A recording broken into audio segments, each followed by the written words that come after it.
Welcome to Harp a Halfling, where we talk about Lord of the Rings and a little bit about D&D. So let's get to it.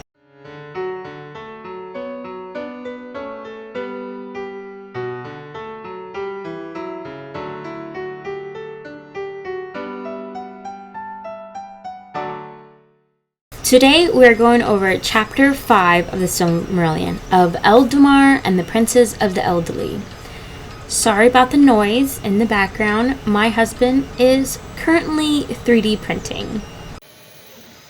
What are you printing? It's the Shards of Narsil. Shards of Narsil. I'm so excited. Yeah. So, hopefully that doesn't bother you guys too much. We're going to go ahead and go on with the story. I hope you guys like my new background. It's a blanket, but it's wonderful. And I thought it was fitting for this video because we are going to have a ton of maps. There's so many locations in here. So let's hurry up and get started. So the chapter begins with us talking about how the Vanyar and the Noldor get to Valinor, get to Aman. And it discussed that the narrowest part of the sea between Middle-earth and Aman has been frozen through the battles of powers, that this water has been destroyed and it's no longer passable. It's the grinding ice called Hel Caraxe, and therefore is unsuitable for a Rome to bring the Vanyar and the Noldor in that direction.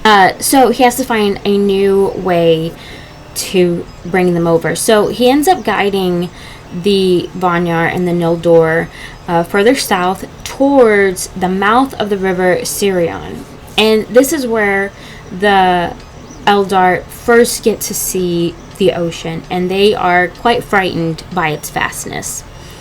However, through the counsel and convincing of the Valar, Olmo ends up coming to the shores to talk to the Eldar, and he basically teaches them about the water, teaches them music, and now they grow a love for the sea. And so Olmo ends up taking an island that's in the middle of this ocean it says that it was there from the time that Melkor destroyed the two lamps, destroyed Eluin, and this island is sort of a leftover from that battle. So he takes this island with the help of his Maiar, and he brings it to the Bay of Valar, which is where the Eldar are right now. And the Noldor and the Vanyar end up boarding the island and getting carried over to Valinor. Now it does say that the island, that it was anchored for everybody to get on, and when it was being moved again, that part of it broke off, and this becomes the Isle of Bellarm. Now the Teleri during this time are still at River Gelion. They're still waiting for Elway. They don't know where he's at, so they're waiting for him. And by the time that they realize what Olmo has done, it's too late. They've missed the boat, so to say. And so they eventually get to a point where they're like, you know what, we're not looking for Elway anymore, we're done. Elway comes in, he becomes the leader of the whole group of the Teleri, and they all move south towards the mouth of Tirion. And there they remain for years. And they end up becoming very close friends with Osei and Uinen, who befriends them and teaches them lore of the sea, teaches them about the sea, teaches them music, to the point where the Teleri, who already had this fondness for the water, which is kind of why they stopped at River Gelion, they now have this huge love and desire for the sea. And they remain here for years. And eventually Olmo is convinced by the Noldor and Finwë to go back for the Teleri. Because if you remember, Finwë was very close friends with Elway, which is why Elway, or was where Elway was going when he got distracted by Melion's music. And so the Noldor and Finwë convince Olmo to please go back for the Teleri. So he goes back for the Teleri. And Osei now is filled with grief. He wants the Teleri to stay with him. And so he tries to convince them. And he does end up convincing a few to stay behind. And these group of elves are called the Falathrim, and they eventually become the first mariners in Middle-earth. Now, another group that also remained were the Kinsfolk of Elway, who they remained because they still wanted to find Elway. They did not want to go to Valinor without him. And they would have still loved to have gone to Valinor if Ulmo and Elway were willing to wait, but they weren't. So the Kinsfolk of Elway end up staying behind, and they call themselves Egloth, or the Forsaken People. And they end up living in the woods and hills of Beleriand for some time until they can find Elway. Now, eventually, Elway wakes up from his trance, and he goes and brings the Egloth to live with him and Melion in the woods. And here, it says that the Egloth rejoice in Elway, but also that he now has the appearance of a lord of the Maiar. That Elway was already a very, very fair and attractive elf to begin with, and now he's even more so. It says that his hair was gray silver. He was tallest of all the children of Iluvatar, and had a high doom was before him. So the Egloth are okay now. They're with Elway, who they were looking for, and although they don't get to see the trees of Valinor, they do get to see the light of Aman through Melion, and so they're okay now. Now, Osei ends up following the Teleri to Aman. And when they get close to the Bay of Eldamar, or Elvenhome, he calls out to the Teleri, and they recognize his voice, and then they begin to beg Ulmo to stop, don't take us any further. And Ulmo is like, cool, I'm not going to take you any further. Because if you remember, Ulmo did not want the Eldar, did not want the elves to come to Valinor in the first place. He thought it was better for them to be in Middle-earth. So when they said, no, don't take us any further, he was like, cool, if that's what you want, that's what we're going to do. And he anchors the island right where they're at. And the elves are good now. The Teleri are happy. They get to still be under the stars, but they still get to see the light of the trees of Valinor kind of shining over the Pelori. Now, the Valar aren't very happy because they wanted all the elves to be in Valinor. And Finwë, of course, is sad because he wants to be with the Teleri, but he's also sad when he finds out what happened to Elway. And he realizes now that the only way he'll see Elway again is when they're both in Mandos. So basically when they both died is when he'll be able to see Elway again. So this island that the Teleri remain is now called Tol Eressëa, or the Lonely Isle. And because of their separation from the rest of the Eldar, the Teleri speech ends up differing quite a bit from everybody else. Now, after some time, the Valar and the Noldor also begin to miss the stars. They've been under the light of the trees, but they miss the stars.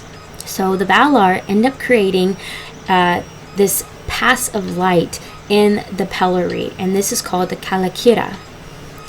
And here, the Eldar end up making a hill in this valley. They make a hill called Duna.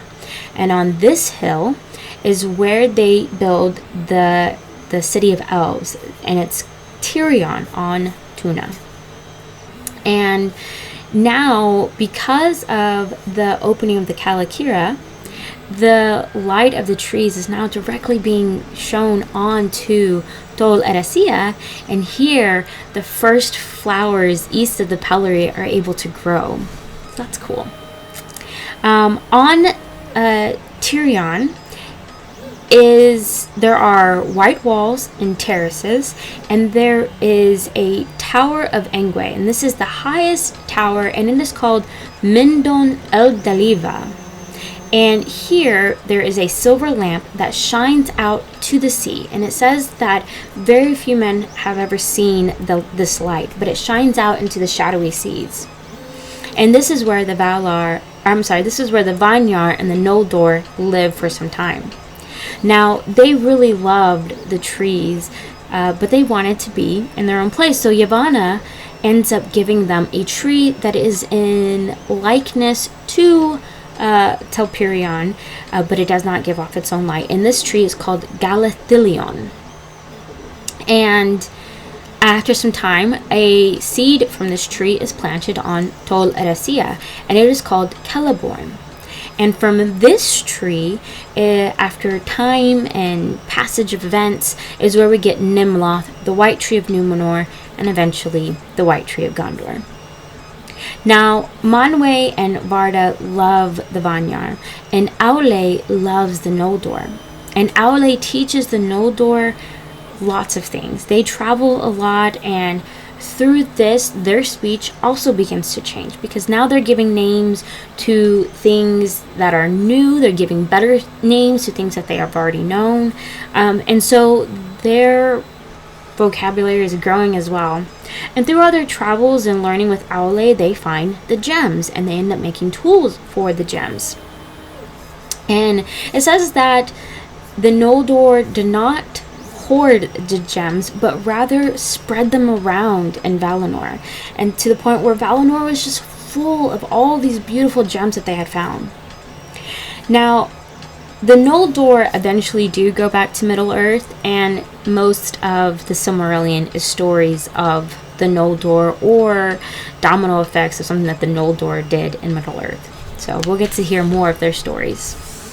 Now the chapter begins to talk about the princes, the names and the princes of the Eldalie. So we begin with Finwë, who is king of the Noldor, and he has three sons. He has Feanor, whose mother was Miriel Serinde, and then we had Fingolfin and Finarfin, whose mother was Indis of Vanyar. Now, Feanor was described as most skilled of word and of hand. He was very crafty. He was very spirited and very intelligent. Fingolfin was described as strongest and most valiant. And Finarfin was fairest and wisest, and he ends up marrying Olwe's daughter, Eowyn. Now, the sons of Feanor were 7. He had Madros the Tall, Moglor the Mighty Singer, Celegorm the Fair, Caranthir the Dark, Curufin the Crafty, and twins Amrod and Amras. Now, Amrod and Amras were big hunters, as was Celegorm. However, Celegorm was friends with Orome, and so he kind of hunted more with Orome.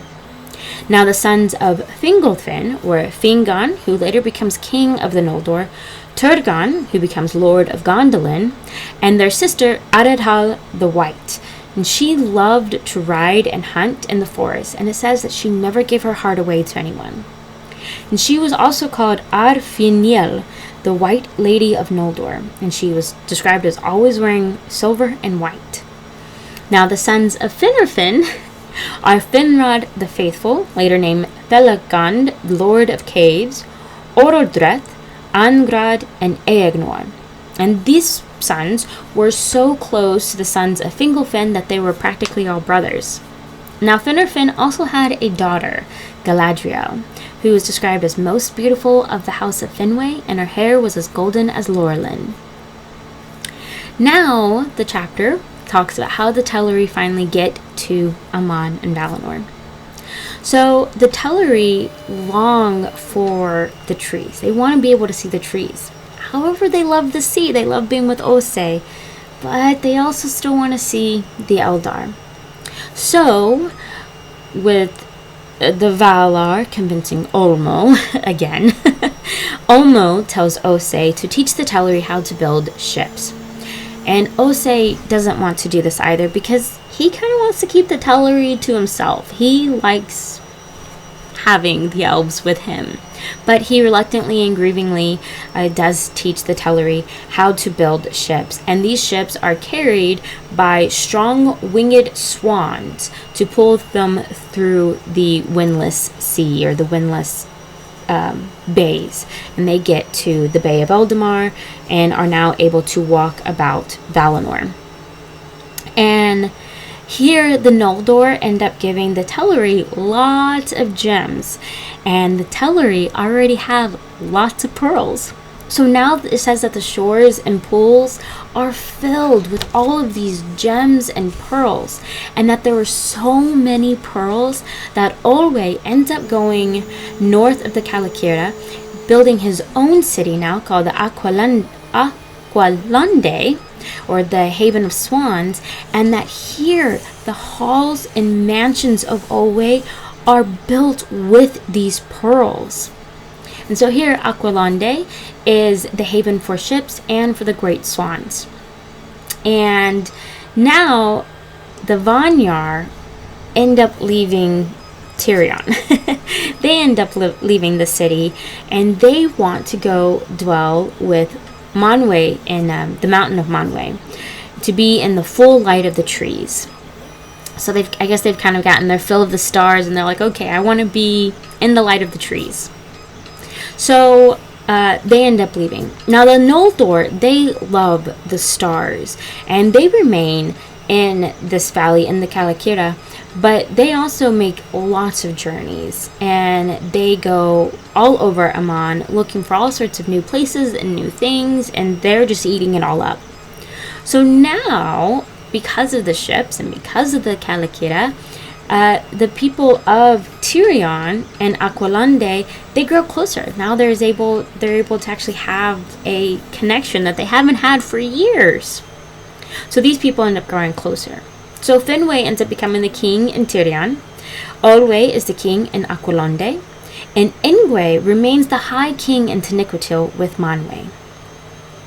And Feynor and his sons travel often through Aman, and they're often guests of Elway. However, Celegorm mostly visits Arome, and here he learns about all the birds and the beasts of Aman, and he ends up knowing about creatures that are never even seen in Middle Earth. So that's pretty cool.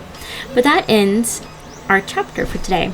So yeah, I hope you guys liked it. I think it was pretty cool. I love that the ships are in the shapes of swans, and that you see that later on in the Fellowship of the Ring when the Fellowship gets to Lothlorien and they're leaving, and so the elves give them ships, give them little boats, and as they're getting ready to sail off, Galadriel comes in behind them to give them their gifts, and she sails up to them in a ship that looks like a swan.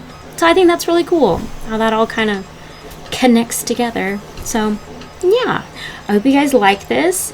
The next chapter is going to be a doozy. It is the Unchaining of Melkor. So come in next week to see about that story. But yeah, I hope you guys enjoyed this, and I hope you guys have a good week. May the hairs on your toes never fall out. Bye.